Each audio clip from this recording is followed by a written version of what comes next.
안녕하십니까. 매일 아침 조간신문의 주요 기사를 딱딱 풀어서 해석해드리는 조간딱풀 6월 28일 금요일에 인사드립니다. 뭔가 여기저기서 연기가 모락모락 피어오르고 있습니다. 문재인 일가와 관련된 여러 가지 이상한 점들이 지금 한둘이 아닙니다. 검찰이 수사 중인 것도 있고 아직 수사에 착수하지 않았지만 정치권에서 논란이 되고 있는 여러 가지 이야기들이 있죠. 주로 특할비 사용 문제, 그리고 타지마할 이런 것은 오래된 이야기고, 최근 들어서 수상한 돈거래가 그 가족들 사이에 일어나고 있는데, 그 정상적인 돈거래가 아니고, 특히 문재인 임기 중에, 대통령 임기 중에 갑자기 태국으로 딸 문다혜 가족이 이주를 하고, 그 과정에서 서로 돈이 오고 가고, 그리고 서울에 있는 집을 또 팔았다가 샀다가, 이런 이상한 일들이 일어나고 있는데, 자, 이거 본격적으로 이제 수사가 진행이 됩니다. FIU라고 있죠. FIU. 금융정보분석원입니다. FIU에서 문재인 일가의 돈 흐름이 수상하다 해서 검찰에 통보를 했습니다. 일종의 수사를 의뢰를 한 것이죠. 자, 채널 A가 단독으로 보도한 기사입니다. 김정숙, 문다혜, 이상거래 검찰 통보. 검찰이 문재인 가족, 특히 딸 문다혜 씨 주변의 금전 흐름을 지금 집중적으로 들여다보고 있습니다. 현재 검찰에서 김종숙과 문다혜 사이에 제3자를 통해서 주고받은 현금 5천만 원을 수사 중이다. 일단 5천만 원이겠죠. 근데 제3자를 통해서 모녀 간에 돈거래를 하면서 직접 준다든가 이것이 아니고 직접 줘도 정여세 5천만 원 정도면은 정여세는 거의 없습니다. 그런데 이 제3자를 통해서 줬다. 무슨 돈이기에 직접 주지 못하고 특활비 아닌가? 이 생각이 바로 드는 거죠. 청와대 특활비, 특사활동에서라고 준 특활비를 가지고 그때 옷 사입고 구두 사고 이런 의혹들이 아직 있죠.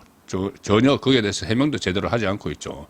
그 특활비 사용 내용을 국가기록원에 넣어버렸다. 이렇게 하고 있는데, 현금을 정말 가지고 가족들에게 주고, 특활비는 현금으로 나오죠. 관봉권, 한국은행, 띠지가 붙은 그 돈을 정말 그 국가를 운영하는데 특수활동을 쓰라고 준 말 그대로 특활비인데, 그걸 옷 사고 구두 사는데 그치지 않고 가족에게 줬다. 그것은 엄청난 일이죠. 일종의 차명 거래를 한 정황을 포착했다. 현직 대통령 가족들 사이에 차명 거래를 했다. 그래서 금융정보분석원 FIU도 이 거래 흐름이 좀 이상하다 이렇게 보고 검찰에 통보를 했습니다. 문재인 배우자 김정숙이 지인 아는 사람을 시켜서 딸 문다혜 씨에게 현금 5천만 원을 전달한 시점은 지난 2020년입니다. 2020년이면은 태국에 2018년쯤 이주를 했다가 그리고 또 귀국을 해서 또 이혼을 하고 그 전 남편 서창호 씨와 문다혜 씨가 이혼을 하고 청와대에 문다혜가 들어가서 살 그 무렵이죠. 그 무렵쯤에 2022년인데 5천만 원을 지인을 통해 전달을 했다. 이 금융정보분석원도 이 돈거래에서 이상 징후를 포착을 했다.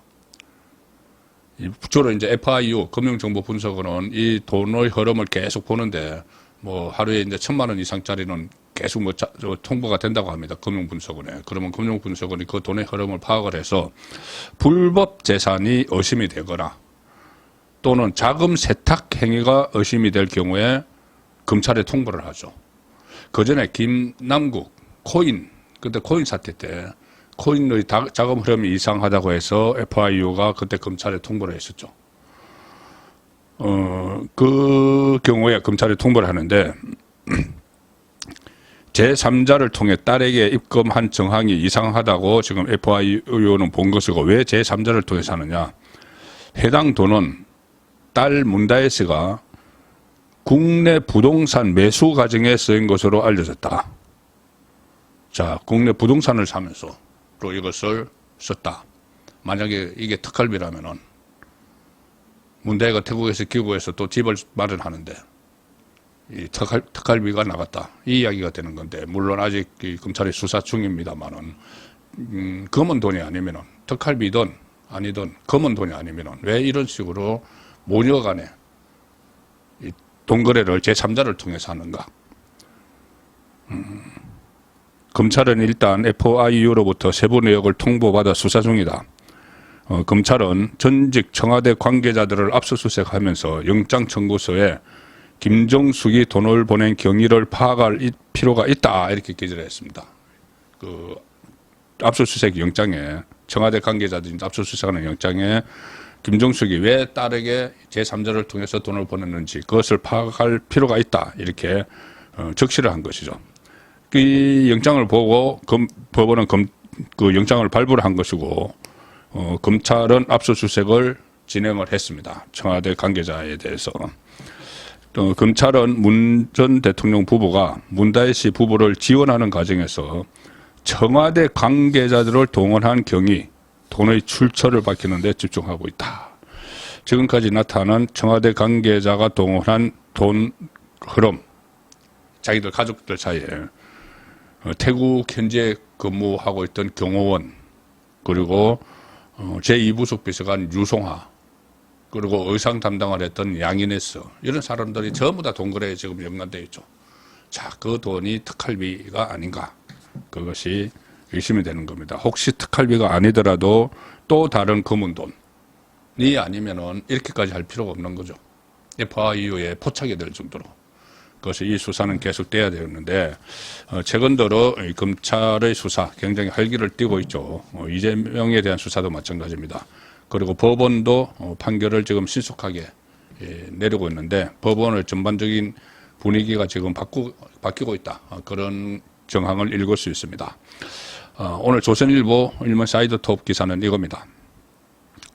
이 신인 대법관 후보자의 박영재, 노경필, 이수견 대법원장이 조희대 대법원장이 새 대법관 후보자로 박영재 서울고법부장판사, 노경필 수원고법부장판사, 이수견 특허법원 고법판사를 윤석열 대통령에게 임명 제청을 했습니다. 윤 대통령이 이를 받아들이면 새 후보자는 국회 인사청문회와 본회의 인준표결을 거치게 되죠.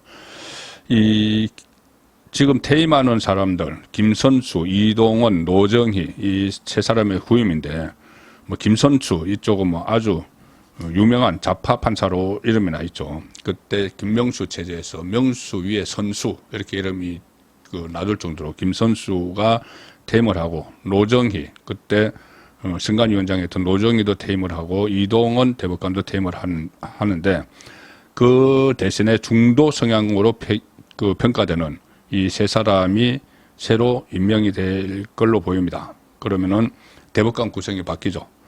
대법원장과 대법관 12명으로 이루어진 대법원처는 합의체의 중도 보수 대 진보, 이 비율이 8대5에서 10대3으로 바뀝니다. 그런 의미가 있습니다. 자, 지금 정치권에서는 이 국민의힘 차기 당권 경쟁에 불이 붙었죠. 그런데 지금 묘한 흐름이 하나 있습니다. 한동훈 후보에 대해서 마치 윤석열 대통령과 완전히 반대 진영에 있는 반한 이렇게 몰고 가는 흐름이 있죠. 새 후보를 중심으로, 나머지 새 후보를 중심으로 또 친윤 그룹에서 그렇게 하고 있는데, 과연 그럴까? 반한일까? 그리고 또 특히 하나 나타나는 흐름은 이 한동훈 후보를 유승민 또는 이준석처럼 대통령의 사사건건 각을 세우고 내부 총질을 하는 그런 이미지로 지금 몰고 가려는 시도도 있는데, 과연 그럴까 한번 살펴보겠습니다. 일단 이 대구 경북 보수의 심장이라고 불리는 곳이죠. 거기서 한동훈 후보가 왕따를 당했다. 다른 게 아니고 대구시장과 경북지사를 만나지 못했다. 다른 후보들은 다 만나는데, 자, 그래서 왕따를 당했다는 표현이 나오는데, 유권자들은 과연 그럴까? 대구 경북 유권자들, 지금 책임당원 중에서 21%가 대구 경북에 있습니다. 유권자들도 그럴까? 그 부분을 한번 살펴보죠. 일단 한국경제 정치면 기사입니다. 홍준표, 이철호와 회동 불발, TK에서 왕따 당한 한동훈. 제목이 이겁니다. 보수 텃밭인 TK 지역을 방문해 어제 지지를 호소를 했는데, 한동훈 대세론을 경계하는 영남권 인사들의 견제가 본격화되고 있다. 그제는 이 보리모임이라는 곳에 한동훈 후보가 참석을 했죠. 보리모임은 이 대구 경북의 국회의원 보좌진들 그리고 지역 언론 기자들의 모임입니다. 그 모임에 참석을 해서 이제 공을 들였는데 TK에 어제는 대구 서구, 달서구, 달성군, 수성구 당원 간담회에 참석을 했습니다. 간담회에서 대구 경북의 애국심과 유연성과 전략적 판단을 존중한다. 나에게 기회를 달라. 지난 총선에서 뛰었던 108일은 너무 짧았다. 다시 한번 기회를 달라. 이런 취지의 이야기를 했습니다. 그런데 이 지역에 한국경제의 기사입니다. 한동훈 비토 정수도 적지 않다. 홍준표 대구시장은 한동훈의 면담 요청을 두 차례 거절했다. 이렇게 스스로 밝혔죠. 원희룡을 만나서 그렇게 이야기를 했습니다. 그리고 이철우 경북지사도 개인 일정이 있다. 이래서 만남을 거부를 했다. 그래서 지난 총선에서 막말 논란으로 도태우 변호사의 공천이 취소된 이후 대구에서 한 후보에 대한 반발이 일기도 했다. 그때 당시 이 대구에서 공천을 받았던 도태우 변호사의 과거 5.18 관련 발언이 문제가 돼서 공천이 취소가 됐었죠. 그때 한동훈 당시 비대위원장에 대한 반발이 일부는 있었죠. 자, 이 상황인데 지금 유승민, 이준석처럼 이렇게 몰고 간다. 일단 먼저 기사를 하나 소개해 드리겠습니다. 오늘 공교롭게도 조중동, 조선중앙동아 모두 원희룡 후보의 인터뷰 기사를 실었습니다. 그런데 물론 이제 그 4명의 대선 당권 후보를 돌아가면서 인터뷰하기 때문에 공교롭게도 이날 같이 실린 건데 일단 이 중앙일보와 동아일보의 인터뷰 기사를 소개해 드리겠습니다. 중앙일보 제목은 원희룡 배신 정치 성공 못해 당정 갈등 조정할 당대표 필요. 동아일보는 원희룡, 한동훈, 윤석열 대통령과 말도 안 섞어 당정 갈등 해소 노력 하나도 안 해. 그때 원희룡, 한동훈 두 사람은 총선에서 아주 케미를 과시를 했죠. 흠지인 개항을에 이재명 대표 잡으러 원희룡이 갔고 한동훈이 지원 유세를 가서 아주 그 좋은 모습을 보였는데 이제 당권 경쟁에서 서로가 경쟁자가 되면서 특히 이 윤석열 대통령과의 거리 문제를 놓고 당정 일체를 강조하고 있는 원희룡 후보가 한동훈 후보를 집중적으로 공격하는 양상인데 그중에서 이제 이런 말들이 나오는 겁니다. 일단은 이제 감정적으로 이렇게 이야기를 합니다. 그 원희룡 이 장관이 뭐 감정이 좀 섞여 있는 듯한 이야기인데 한동훈 후보와 총선 직후 뭐 식사도 하고 막 했는데 그때 당시 한동훈은 내게 분명히 출마 안 한다고 했다. 나도 안 나간다고 했다. 그걸 전제로 서로 걱정을 나누고 위로했는데 나중에 알고 보니 이미 출마를 준비하고 있었더라. 본인과 만나는 시점에. 그래서 와, 사람 다시 봐야겠다. 그 생각을 했다. 원희룡 후보의 이야기입니다. 그리고 이것은 일종의 이제 감정이 상하고 그런 부분인데, 자, 여기서 프레임 설치가 나옵니다. 배신의 정치 이야기죠. 일단 원희룡, 대통령과 갈등을 풀지도 않은 사람이 어떻게 당대표에 나서느냐. 한동훈을 정조준한 거죠. 그리고 이런저런 인터뷰를 하다가 이 대목이 나옵니다.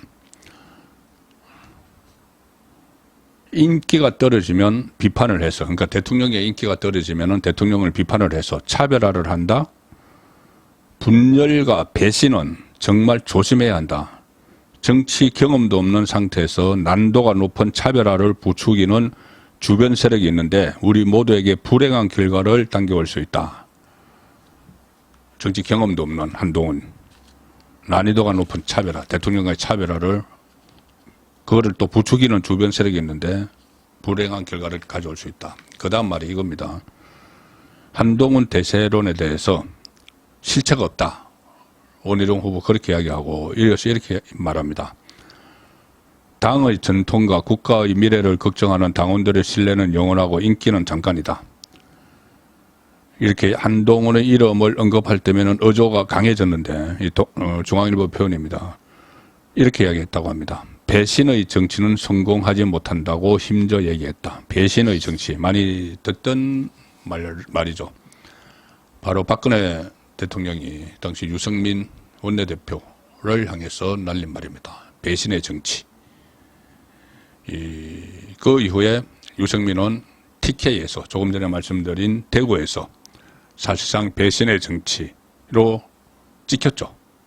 지금도 회복을 하지 못하고 있습니다. 대구에서는.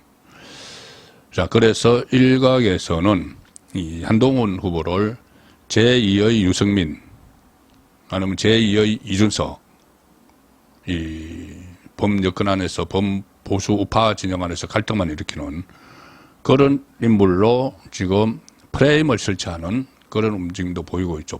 비단 원희룡 후보를 이야기하는 것은 아니고 친윤 중심으로 또 묘하게도 이 갈등을 부추기려는 세력이 있죠. 바로 좌파 진영이죠. 좌파 진영에서 한동훈을 계속 윤석열 대통령과 거리가 있는 것처럼 또 있어야 한다. 한동훈과 윤석열 대통령과 차별화해야 된다. 이런 프레임을 계속 하고 있죠. 그래서 지금 저도 이 종편 방송이나 시사 프로 패널로 나가보면은 좌파 패널들이 한동훈을 응원을 하는 그런 모습이 보입니다. 그 내부 분열을 이렇게 조장을 하기 위해서죠. 이간책이죠. 과거에 유승민, 이준석을 막 띄우고 좌파 패널들이 그것과 비슷한 경향이 나타나고 있는데 그러면 정말 그 한동훈은 제2의 유승민, 이준석일까? 일단 이준석과 유승민의 특징은 어떤 여론조사를 하면은 민주당 지지층 또는 내가 진보라고 이야기하는 사람들이 집중적으로 많이 지지한다고 응답을 합니다. 일종의 역선택이죠. 그게 특징입니다. 이준석, 유승민. 자, 그런데 최근에 제가 여론조사를 몇 차례 전해드렸지만은 가령 어제 발표된 뉴스토마토 이런 조사에서는 국민의힘 지지층만 따로 내놓고 조사를 하면은 60% 이상, 64%까지 한동훈을 지지를 합니다. 뉴스토마토에서 원희룡, 나경원 후보는 14.1%로 동률이었고, 국민의힘 지지층이 상당히 압도적으로 지지를 하죠. 민주당 지지층의 지지를 받는 것은 거의 그다지 없습니다. 다른 그 후보들과 비슷하거나 더 적거나 그렇습니다. 그리고 윤석열 대통령의 국정 운영을 긍정적으로 평가한 응답자들만 따로내놓고 해보면은 한동훈 지지율이 57.6%, 과반을 넘었습니다. 이 말은 뭐냐면은 윤석열 대통령을 지지하는 사람들이 한동훈도 지지한다. 이 비율이 57.6%나 된다는 겁니다. 다른 이제 나머지 숫자를 뭐 다 나눠갔겠죠. 이 조사에 의하면은 뭐 나경원, 원희룡, 윤상현 다 나눠갔는데 57.6%의 윤석열 대통령 지지자가 한동훈도 지지한다. 이거는 유승민, 이준석과 완전히 다른 이야기죠. 특히 지금 반윤, 한동훈 후보를 반윤 이렇게 이야기하는 쪽에서 가장 앞서서 내세우는 게 지난 일요일 날 있었던 출마 기자회견에서 최상병 특검법 대안을 제시를 했죠. 국민의힘이 발의를 하고 이 특검 추천권을 제3자 대법원장 같은 민주당이 아니고 그 발언을 한 이후에 일종의 역풍을 시도를 했는데 조금 전에 말씀드린 그 여론조사 뉴스토마토나 이런 여론조사들은 월요일, 화요일 주로 실시한 겁니다. 그러니 1월 그 발언이 있고 나서 여론이 반영이 된 것이죠. 반영이 됐는데도 국민의힘 지지층에서는 여전히 압도적으로 한동훈을 지지를 한다. 그러면은 제2의 유승민, 이준석은 아니라는 이야기가 되는 것이죠. 최소한 아직까지는 그렇습니다.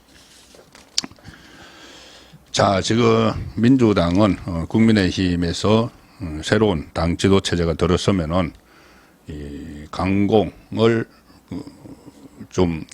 하는 것이 좀 멈칫거릴 수가 있겠죠. 새로운 지도부가 들어서면은.